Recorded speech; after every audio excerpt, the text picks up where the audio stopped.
Hi all, welcome back to Vivid Land. It's me, Martin Gilman again. I've been asked a question about photographic competitions and my views on them and so on. So I thought I'd just do you a quick screen talk.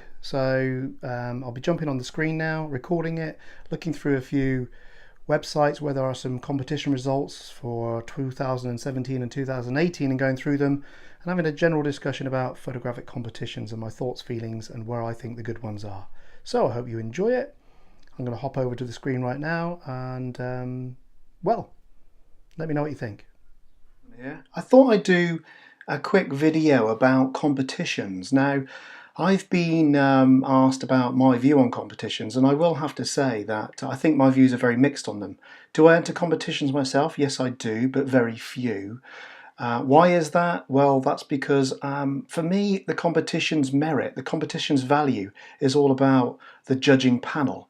And if we don't have a judging panel, which I would see as whose, if you like, view and understanding of photography is of a value to me. So what that means is if I do get anywhere, if I do get placed at all or get into the finals or whatever, then I know that there is real value in that success because the people who have passed my photography through to the finals and perhaps even beyond are people whose view and professional understanding and just general standing, I guess, in the photographic community is one that is worth listening to and recognizing.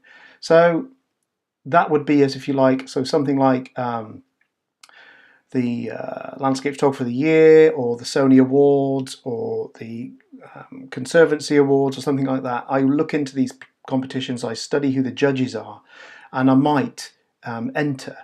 Now, that would be as opposed to perhaps your local smaller competitions, local photography club, and so on. Now, there's nothing wrong with those. I'm not knocking those in any way. And of course, it obviously depends on where you feel your level is, and those local little competitions may be rungs on the ladder to move you up and boost your confidence and so on into greater things. But for me, and the question was asked of me and where I am with things right now, I've got to aim quite high. And the way I feel about it is that I would be, although the mountains are very hard to climb in those sort of high-level competitions, and for the most part there's disappointment, I think it's still worth having a go at them.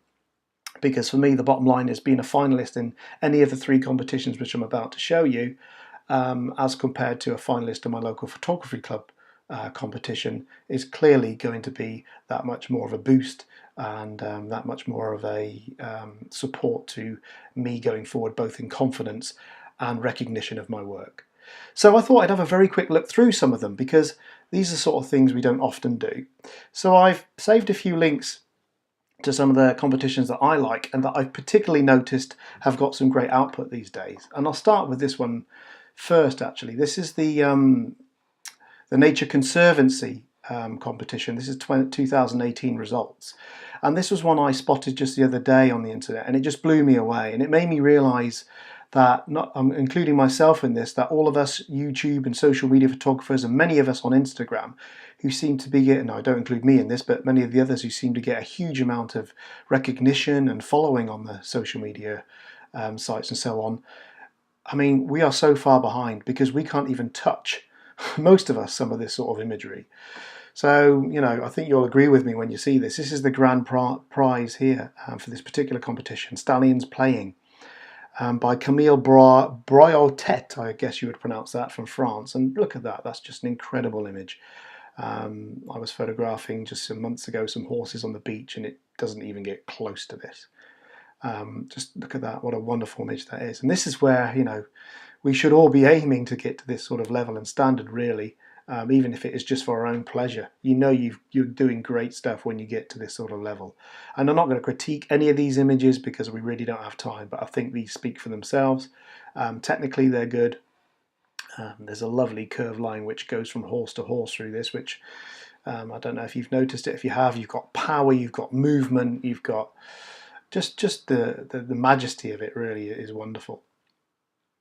Second place. Now look at this. Now this is shot in Iceland. Now how many shots do we see all over the internet about Iceland, even by some of our more well-known and famous photographers? But this guy has just done something a little bit different. It's Andre Mercier, an American chap.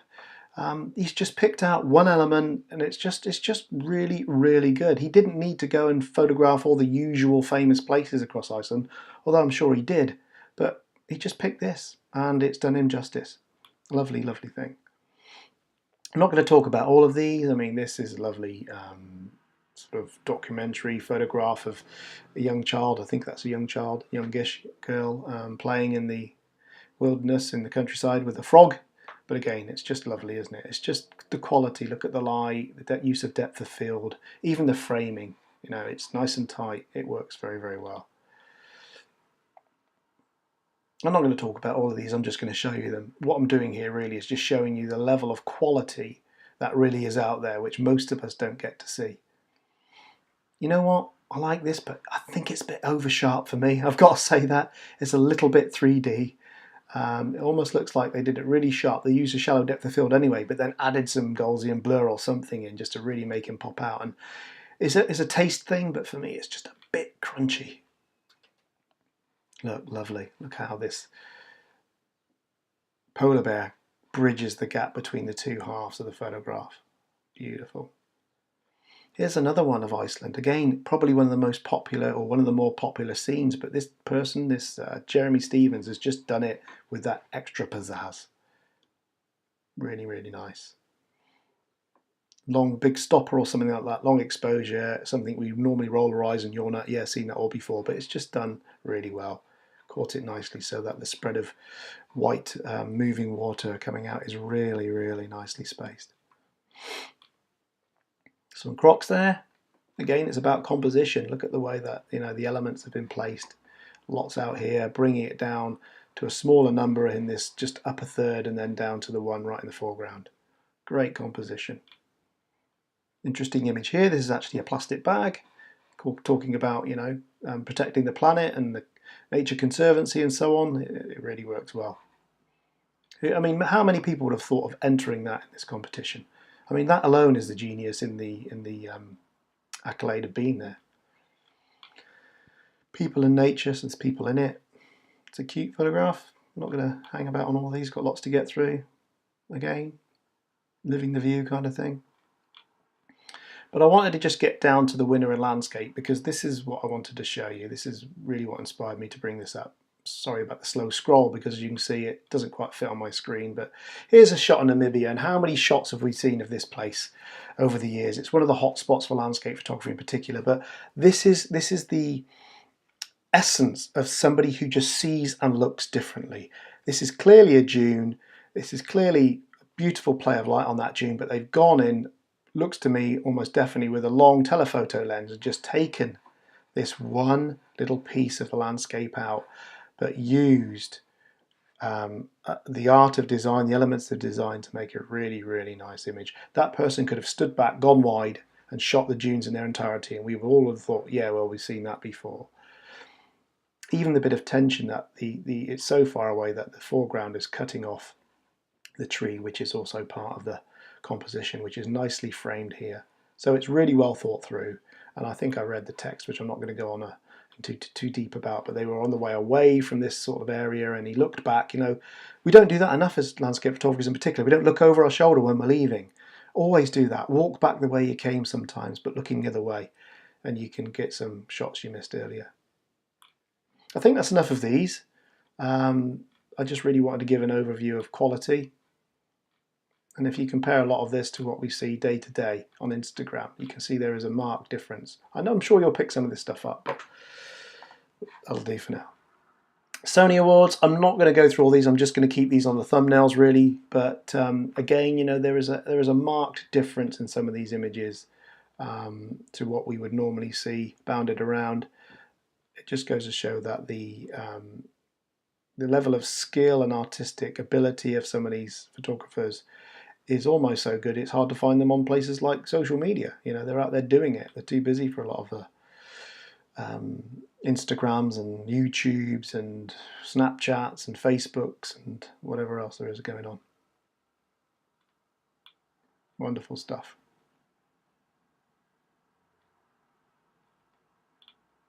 And finally, a little closer to home, let's go to the one which even I had a pop at this year. We'll wait and see what happens. I've been in this competition before. I've been a finalist on 2 or 3 occasions with images and commended image and made the book in 2014, but still it's not an easy one to get placed in.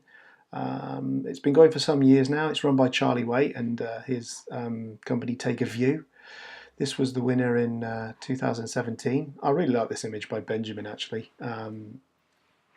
The softness of it, the subtlety, the comment he made himself about this image that you can't really see if that's a 2 meter long dune of sand, if you like, let's call it that, or if it's 20 miles, you just can't tell, and I like that. I like the fact that you have to think about it. The subtle tones, the pastel-like colours.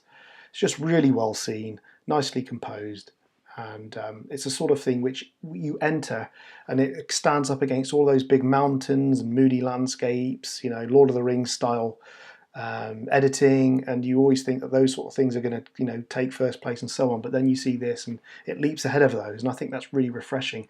The judging panel here, I do appreciate them a great deal. I think this competition has moved on a long way. If we just go very, very quickly back into the early days in 2007, not that the images are all necessarily a lot weaker, but I think that you would probably look at these as the more traditional sort of everyday landscape photography we might be used to seeing. It's pretty, it's okay, but it really isn't, you know, on the level, in my personal opinion anyway, as, you know, the more recent winners like this, or like in 2014, the year that I was a finalist. I really loved the winning photograph here by Mark Littlejohn. You know, it's getting more artistic and the judges are responding to that, and that I very much appreciate, because it's coming away from a little bit more of the classic stuff, which I think I personally am trying to move on from, but I know that it's still very, very popular. So I'm just going to go in 2016 for a little look here. This was the winning image in 2016. You know, it's not everybody's cup of tea. To many people this is very, very busy, but I think to the eye of an artistic seeking judge, I can see how it got to where it got to in that particular case. It is very clever, very opportunistic, well waited for. It's for those of you that can't make it out, it's a flock of starlings actually in front of the shot. There's quite a lot of movement. It looks like a relatively rough sea that day at Brighton. It's very clever. And you know, and what's clever about images like this and like this, what's clever about those is the fact that they entered them, guys. The fact that, and again, this one here by Andy Farah, is it, in 2016. Again, you know, many people wouldn't enter this, but look at this image. Look at the way that the sky mirrors the shoreline here. There's snow here. We've got mirroring of these triangle shapes throughout the composition, which also are mirrored here and here. It's just a very, very clever composition, which many of us, and I truly believe I'm right when I say this, many of us would have thought, nah, that's not quite good enough. Because I think what we have in our mind's eye, and I'm going to try and find an example. Oh, here we go, this is a good one. That many of us think this is the sort of thing that wins photography competitions, landscape photography competitions, the really dramatic stuff. And it used to be the case, but I'm really pleased. I don't know what you guys think, but let us know in the comments below that it's moved on now. And this sort of stuff did get a little bit, you know, samey. I like this kind of thing, you know. Again, well done, Bill Ward.